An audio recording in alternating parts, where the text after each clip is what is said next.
Hey guys, so I wanted to give a little bit of an account of what happened yesterday,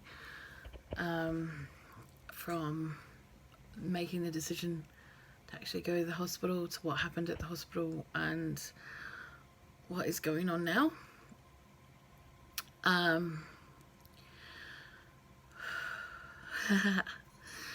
So last week, around about Thursday, Friday, I started getting chest pain right here, and it actually wraps around under there, creating a belt around my back. As you can see, it's still there, as you can probably hear from my voice. So I'm sorry, I'm doing this as the best I can, and I just want to, get it out to you. It got to this, it's making it incredibly difficult to breathe, to speak, to laugh, to cry, to do anything. You just don't want to do it because it hurts so much. It's on a par with having a heart attack and gallstones. So that's pretty much the best I can explain it right now. For those of you who don't know, I can't take regular over-the-counter meds. I can't take Oromorph because I throw it straight back up. I can't take morphine tablets because, again, I break out in rushes and all sorts of stuff. I don't take codeine because I can't. It makes my heart do weird things. I can't take paracetamol for the same reasons. I can't take diazepam because it makes me break out in blistery hives all over my hands, which literally strips my skin bare. And my skin will come off in chunks. I can't have aspirin.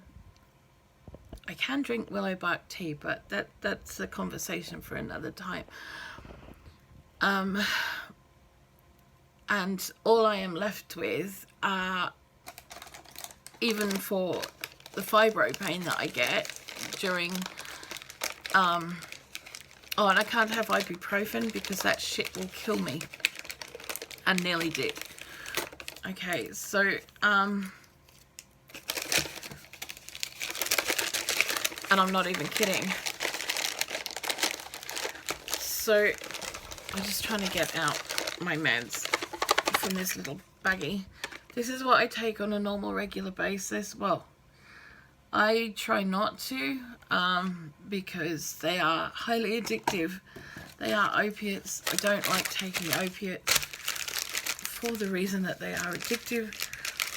I try and, even on, on an everyday basis, manage my pain on a more natural way. So I tend to eat quite a lot of chili and ginger and cumin and turmeric and all sorts of foods with those things in them because they are known anti-inflammatories. I'm actually waiting for my dinner to arrive, and I am having a curry tonight because I'm hoping that will help. I did have some of these last week, and I was taking them up until Monday, and they did absolutely sweet bugger all. Didn't even touch the sides of this, so I sucked it up until last night when I literally could not breathe from pain. Got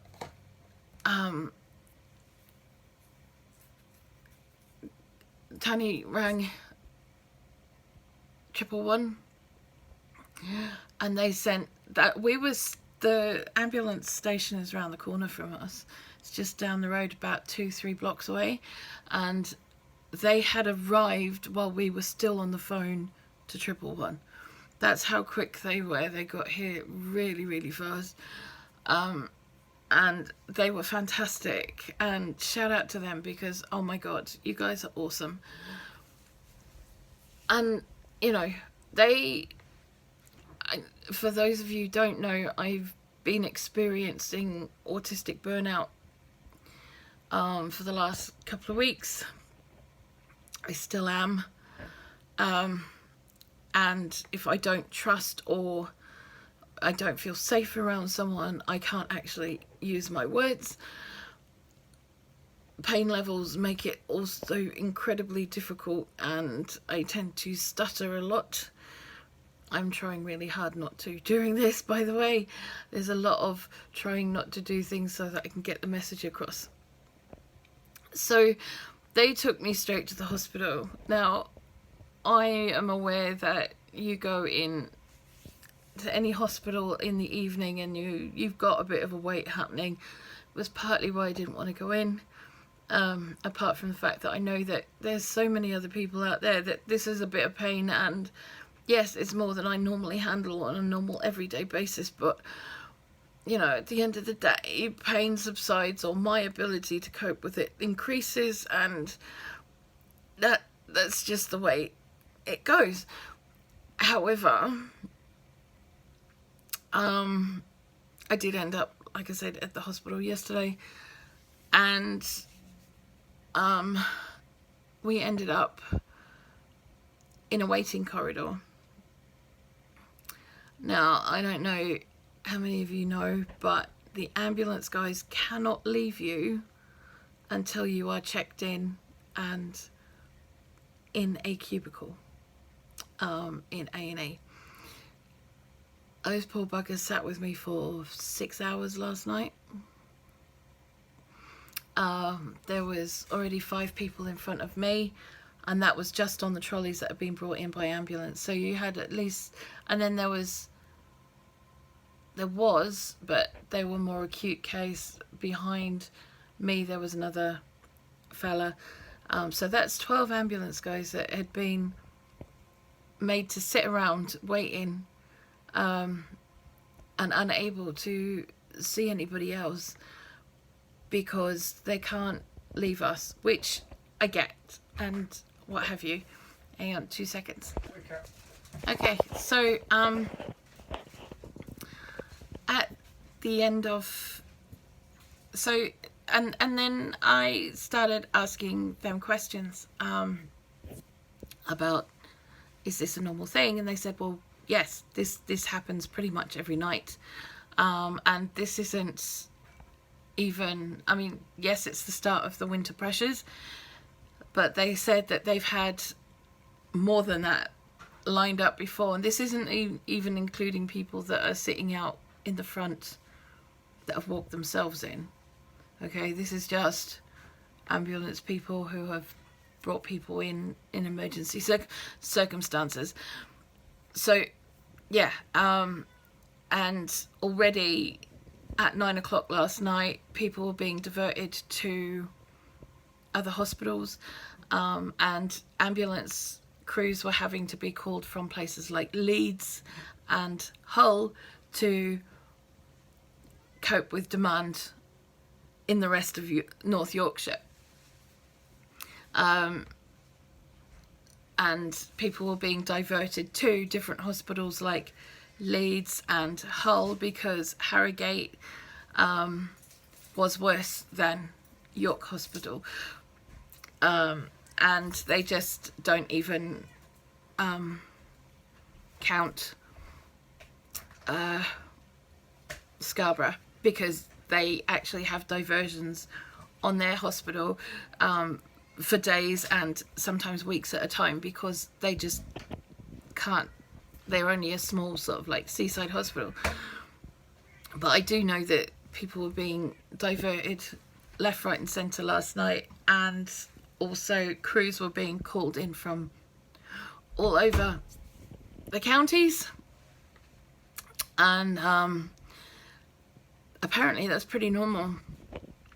Now, we all claim that we love our NHS and what have you, and we want to save it and all this sort of stuff, but there's many who are obviously not realising exactly the impact that everything over the last couple of years has had. And so last night was a major eye-opener for me. I'm aware that they're under pressure anyway. I have several friends that are working in the NHS, and so I'm very aware of staff shortages, etc. And you know, no amount of making dodgy licenses and stuff is going to get any trained staff in there anywhere close to when it's going to be needed. So yeah, there is that. So, you know, part of the reason I tend not to go unless I have no choice whatsoever. Yeah, because I'm aware that they are short-staffed and I don't want to be taking up a bed for someone who will probably need it more than I do and that kind of thing. So, anywho, so got checked in and brought through, and when they brought me through, they book you in through the ambulance check-in desk kind of thing, and I was really upset actually, because the person who was working on the desk last night, when I came in, went, "Oh, so she's got all these allergies, has she? Well, it's amazing how everybody who seems to have all of these allergies seems to be okay with morphine." And it's like, hang on a minute, what's she trying to say? Okay, so I actually turned around to the ambulance lady and I said, "You might want to let her know that we can hear her. And I don't appreciate being judged like that on the level of pain that I'm in right now, and not being able to take meds for it is not helpful, and it's why I'm here, is to get help, not to be judged."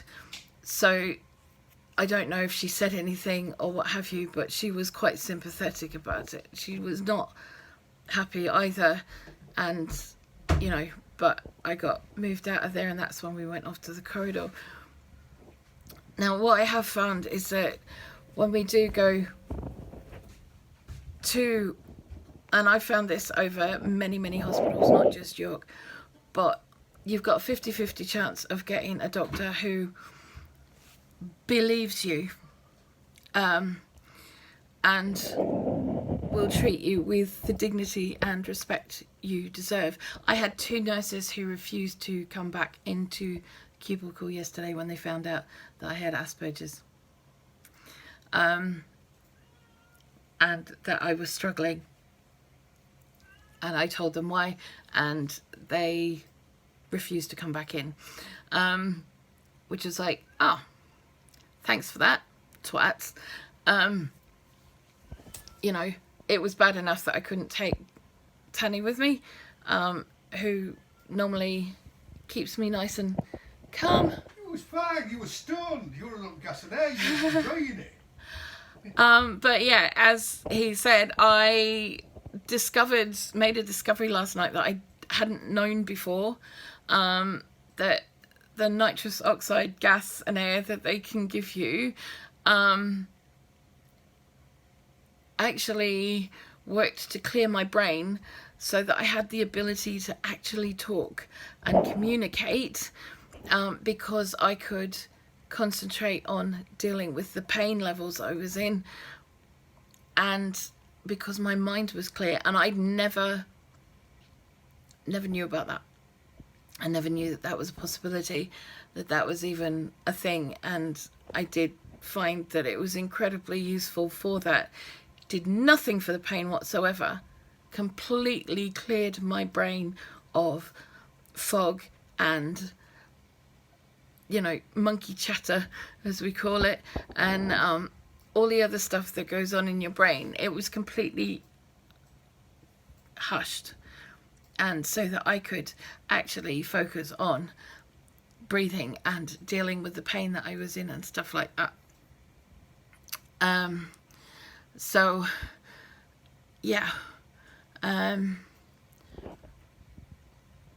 unfortunately I got the doctor last night that doesn't believe you're in pain unless you've got something to show for it. He also admitted that he doesn't believe in fibromyalgia. He says it's just an excuse, and I was like, oh, well, you're just charming, aren't you? This is also a doctor who'd read my notes, knew that I had Asperger's and PTSD, and while I was in a semi-sleep state at 6:30 this morning, came bouncing into the cubicle, was about 1.5 feet away from me, and was talking as loudly as I could possibly imagine, and scared the living shit out of me. Was not pleased. Did say, "Oh, you're bouncy, aren't you? Could you just please back up?" And he was not exactly friendly after that at all. He did say that there's nothing we can do for you, you may as well go home. So after, he said, "So what painkillers do you normally take?" And I said, "Well, I normally take the Oxynorm." He said, "Well, just take double doses of that." And I said, "I'm already on double doses." And he said, "Yeah, you can take a double dose of a double dose." I'm like, what? Okay, that's not going to happen. I'm not taking 20 milligrams of Oxynorm 4 times a day, thank you very much. And he said, "Well, we can't give you any because we don't actually have any here." And I was like, "Oh, okay, I get that, not a problem, totally get it." Bit scary that the hospital has actually run out of certain medications that are required by their patients. Terrifying, actually. So I am back home. I have had some sleep this morning, so if I was in the middle of a conversation with you and didn't end up finishing it until about 3 hours later, now you know why. So that's basically it. And so I just wanted to let you guys know that I'm home. I'm going to be not around for the next few days at least. I'm in stupid amounts of pain. I've had to tell my support worker, "Please not this week. I can't deal with it this week. I don't want to be sitting around talking about places we could be going when I would rather wait a week and hopefully be able to actually go somewhere." So we shall see how it goes. But yeah, so like I said, it's a 50-50 shot if you go to the hospital, whether you get a doctor that is going to help you or not. And last night I drew the short straw, but the last couple of times I've had to go in, I've had really, really cool doctors, so I appreciate them and very much. And it's just the odd couple that sour it for those of us who have no choice but to go in. Yeah, but it will, after last night's experience, the chances of me going in again if I need to for pain help is probably incredibly limited, and especially for the next year or two, I just can't even think of wanting to go in there for help in any way, shape or form. It's just not something I think I need to have to cope with in my life, so I will avoid it. Yeah, so anywho, I'm gonna go. I just wanted you guys to know what had happened, the rundown on what had happened, the fact I'm still home, I'm at home. I'm as comfortable as I can be. I can't say that I'm incredibly comfortable because I'm really, really not. And yeah, I'm gonna go. Pardon me, and I will talk to you guys later on. I love you guys heaps. Thank you all for all the messages and stuff like that. They meant the world to me. They really, really did. And I will see you guys later on. Have a really, really awesome one. Bye.